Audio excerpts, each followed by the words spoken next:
RTD's head of rail safety explains what's just so bad that trains have to creep along the tracks. See, this is us working to prevent a safety problem and making sure that it's safe. Colorado's Republican chairman defends his anti-gay bigotry and finds defenders on the far right. Joining us for reaction is the king himself, Dave Williams. Candidates for Denver District Attorney explain what they'd focus on in office. I'm running on big change. I think it's so important that we address the issue of violent crime. And we'll give the last word to dads and the people who love dads. When my children are happy, I'm happy. That's tonight on Next. You know, it's not unusual to see people basically crawling home after a big concert at Mile High. But even the most sober Zach Bryan fans will have the option to crawl home this weekend on a 10-mile-per-hour RTD train. Our Marshall Zellinger is covering RTD's slow train summer. And Marshall, you spoke to a top boss at RTD about these safety repairs with no end in sight. And since you have nowhere to go in a hurry, you apparently decided to get aboard RTD. Photojournalist Corky Scholinar and I got on at Park Meadows County Line at 5:41. We're going north like all these Zach Bryan fans and Simon, the guy going to the Rockies game. We just are now leaving Arapahoe at 6:01. That's 2 miles in 20 minutes, Kyle. And we talked to the assistant GM of RTD to talk about what we're experiencing. It was a risk for this family that quacks to walk onto the tracks at the light rail station at Bellevue and I-25. So perhaps it's a good thing trains only come every 30 minutes here and after having to slow to 10 miles per hour. See, this is us working to prevent a safety problem and making sure that it's safe. After several stories of RTD slowdowns, Assistant General Manager Dave Jensen met with the media outside of the Bellevue light rail station.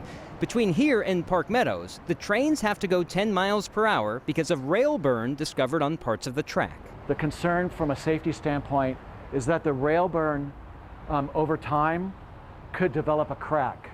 And then over time, that crack turns into a break. That's when there's a problem. Instead of speeding a train up to 55 miles per hour and back down to 10 where the rail burn exists, the trains stay slow until they're through the areas of concern. And ultimately, the repair for some of it will be us cutting out some sections of rail. On Friday afternoon, RTD provided hundreds of pages of inspection reports that we requested. At the start of the year, inspectors notated rail burn and rail defects. Jensen said RTD did not slow the train to 10 miles per hour until the rail burn reached 3 inches under new standards the agency started to follow last month. We used light rail to make it to our RTD interview about light rail slowdowns.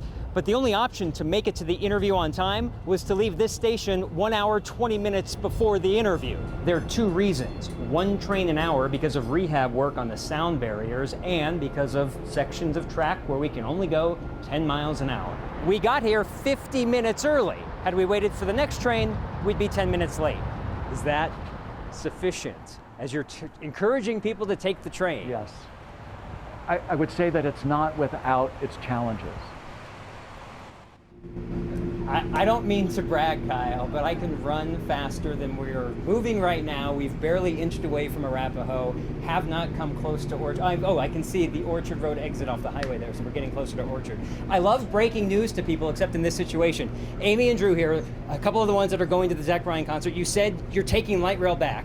Now what? Now, after you mentioned the experience to us, we're going to try and find a ride back home.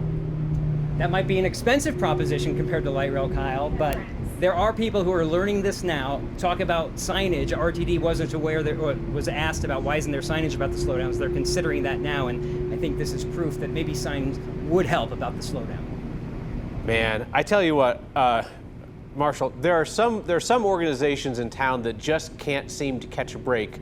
RTD being one, the Colorado Rockies being the other. While you got that microphone in your hand, can you ask that cat Simon next to you, why is he willingly going to a Colorado Rockies game? Simon Kyle wants to know why you're willingly going to a Rockies game. I just moved back here, so I forgot how bad we really are, but we'll be there soon. Fair answer. All right. That is a fair answer. I hope that everybody has a great time at Zach Bryan. I'll be there tomorrow night, and I hope that Simon has the time that he deserves at that Colorado Rockies game. Marshall, thank you. Colorado's Republican Party chairman is pushing back on fellow Republicans' calls for his resignation. And he's standing by his anti-gay bigotry, including his call to burn all pride flags. Dave Williams rallied his supporters today in interviews with some far-right media allies. You're still my guy. You're still the guy I'm going to support. Joining us for reaction is the king himself, Dave Williams, chairman of the Colorado Republican Party. GOP Chairman Dave Williams, who's faced growing calls from Republicans to step down, was cheered today by evangelical leader and talk radio host Jeff Hunt and by conservative activist and podcaster Joe Oltmann, who has called for the mass killings of his political opponents. Williams said he stood by his recent messages attacking the LGBTQ community, saying God hates pride and calling for the burning of all pride flags. They went after you on pride, which I'm kind of like, all right, you may not have liked the tone of Dave Williams' email, but he didn't break with the party platform. Thank you, Father, for allowing Dave to speak truth, regardless of where it takes him, and for allowing him to take the high road and to take the road less traveled, and speaking about things that are true. Williams is also facing criticism for using party resources to prop up his own campaign for Congress against another Republican in Colorado Springs. One Republican who's leading the effort to unseat Williams, Nancy Pelosi, chair of the Jeffco GOP, she got censured by her own county party leaders last night for not getting their approval as she gathers signatures from Republican State Central Committee members to call a meeting and vote on the chairman's future. The gay Republican who's running for Congress in Denver came on next to denounce the Republican Party's endorsement because of Williams' bigotry. Valdemar Archuleta said that his attacks should offend the LGBT community and Christians alike. Tonight we hear from a faith group which says that hate in the name of God makes it harder to get people to church. This week, the Rocky Mountain Conference of United Church of Christ called out the GOP's homophobic messaging. This is the mass email to Republicans this month. The chairman attacking the LGBTQ community as godless groomers. He since said that anybody who disagrees with him is intolerant of the gospel of Jesus Christ. Church of Christ leaders say those comments are, quote, incompatible with God's love. And the head of the church conference told us that rising anti-gay bigotry and Christian nationalism only serves to exclude people from the church. I find myself in conversations when I explain that I'm a Christian pastor, I have to say there's another kind of Christian pastor because so many people, including the LGBTQIA plus community, but many have experienced exclusion for all kinds of reasons. More than 400 UCC leaders and parishioners have signed on to that statement supporting the LGBTQ community in the face of the Colorado GOP's attacks. The job of being Denver's top prosecutor is wide open for the first time since 2017, and the race will be decided in the Democratic primary on June 25th. Tonight, our Kelly Rinke looks at the candidates and their priorities. Fighting crime is the job description. Right now, 2 candidates are fighting to win one case, convincing voters to select them as Denver's next district attorney. We can't ignore crime anymore, and we need to find meaningful consequences to get rid of recidivism. Over the last 5 or so years, watching the city struggle with some basic issues of community safety has been nothing short of heartbreaking. Leora Joseph and John Walsh bring different backgrounds. Joseph worked as a local prosecutor and right now runs the state's behavioral health office. Walsh is a former U.S. attorney for Colorado and has the endorsement from the current DA, Beth McCann. I think DA McCann is looking to preserve her legacy. And I think I'm running on big change. Yes, I anticipate I'm going to make some significant changes in approach, but I'm not going to promise I'm making a particular change until I really get in there, pop open the hood. Walsh emphasized tackling youth violence and collaborating with community to make downtown safer. On bringing a combined government approach and community approach to making our central business district, our downtown, feel safe and be safe. Joseph said she wants to prioritize crime victims, cases of gun violence, and people living with severe mental health challenges. And so I plan to use the tools I have to really change how we move people into treatment. Officers work closely with the DA's office. They hand off investigations to them for prosecution. The police union is backing Joseph. I've also held police officers accountable. So I've been able to do both, and I plan to continue to do both. In some ways, not having the police union support is that independence and neutrality that will make it easier for me to do the job. The current Denver district attorney who's endorsing Walsh is actually Joseph's old boss. She worked in that office for only a couple of months. DA Beth McCann says the departure was mutual. Walsh ran for a Denver DA 20 years ago and he lost that race. Talk about the impact of that position. Denver DA has a bully pulpit to speak about criminal justice issues. Obviously, they're deciding on charges, and they're a key voice, especially on police misconduct. Yeah, they have a lot of discretion on what kinds of charges people are going to face if they're accused of a crime. And ultimately, if an officer has been accused of misconduct or there's an investigation, it's the Denver district attorney that decides whether or not that officer will face charges. Kelly, thank you very much. So next Wednesday, I'm going to sit down with John Walsh and Leor Joseph for an in-depth conversation. You'll be able to see that next Wednesday night here on Next. Turn on the news and you see the stories about anti-gay hate from powerful people in our community, the stories of pride flags being stolen around town. And you can understand why some in the LGBTQ community are hurting in a month that should be joyful. But there's also an amazing resource that is supporting that community. This week's Word of Thanks microgiving campaign is backing up the nonprofit Center on Colfax and its free mental health program for LGBTQ Coloradans. At the center, adults can get 12 free individual counseling sessions, one-on-one, no insurance or referral needed. The nonprofit also offers monthly peer support groups and social events. It's a place where for generations, all have felt welcome. I've heard from Next viewers who feel targeted by the recent hate because, in a sense, they are. That's outside of our control. What is within our control is what we do as a community to help support our neighbors right now. And connecting them with mental health professionals who know what they're going through, that's huge. Scan the QR code on your screen or text the word thanks to 303-871-1491. We'll shoot you that link to donate. Even $5 helps, so as always, I'll match the first 50 donations of $5 to get us going.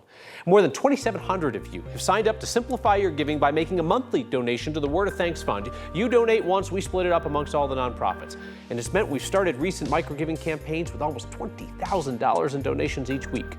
Use the same QR code or text to get there.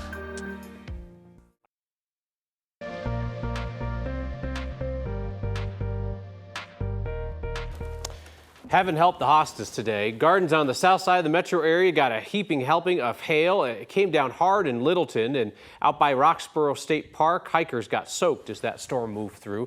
The severe stuff, though, Kathy's moved out east at this point. That's exactly right, Kyle. And we hope that a secondary wave doesn't bring a few showers to the Zach Bryan concert tonight, Parker Days, or Red Rocks, where apparently Steve Martin is playing tonight. 1-inch diameter hail up at the golf course in Highlands Ranch. Joe, thank you for that shot.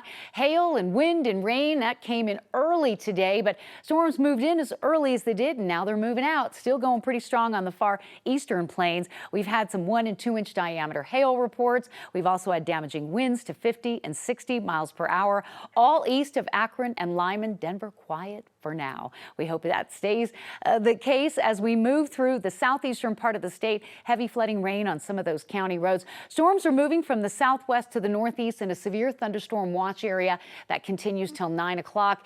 In a storm prediction center area for a slight risk for storms, you can see large hail and damaging winds, so that is something we'll continue to track. Much cooler today in the lower 80s. Wonderful. Storms are moving out, but there's still the chance of a few showers around 8 or 9 o'clock tonight. Temperatures trending very comfortable this evening, and then we're moving into a warm, dry weekend with sunshine and 90 Saturday, 95 for Father's Day. Cooler weather with thunderstorms back in the forecast the middle of next week. Look.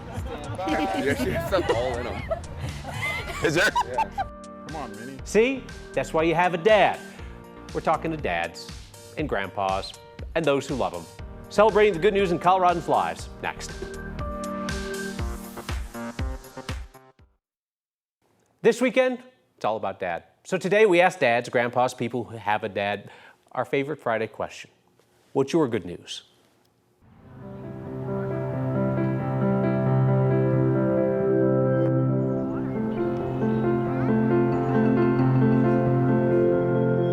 My good news is that I get to see my father in a couple of hours. I haven't seen him in a little bit because he lives in Chicago and I live in New Orleans. My good news for this Father's Day is that my son is still happy, even though I'm a single father and like families split apart and whatnot. It just takes a lot within yourself to keep the stability with your child happy. That's the good news for me. When my children are happy, I'm happy. My good news for the day is I am celebrating 65 days clean and sober and working on getting my daughter back in my life permanently. My good news is that the good Lord has graced me with 2 daughters who have given me 2 grandsons and then a beautiful granddaughter that I get to spend time in this free country because of our military men. My good news is we're expecting for Father's Day, and this is going to be a very special Father's Day for us. It's our first baby. My good news is I got to spend some one-on-one time with my daughter and my son yesterday. My good news is it's Friday, which is always good news, but my even better news is that this will be my first Father's Day that I'll be celebrating as an expecting father. That's our executive producer, Nathan Higgins. That is so cool. That whole thing was beautiful. The work of photojournalist Tom Cole. Video editor Stefan has our feedback. Thank you. That's next.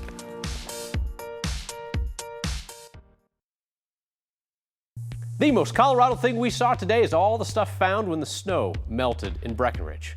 A big favorite this year was a whole pineapple that was uneaten and somehow was still in pretty good shape.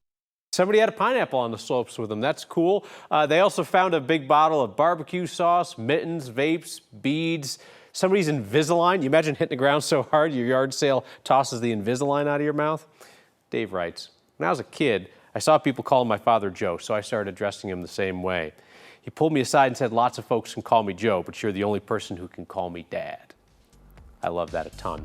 My kids thought it was funny to call me Kyle for like 5 minutes. Right now, they've taken to calling me Big Fella, which is actually kind of cute. See you next time.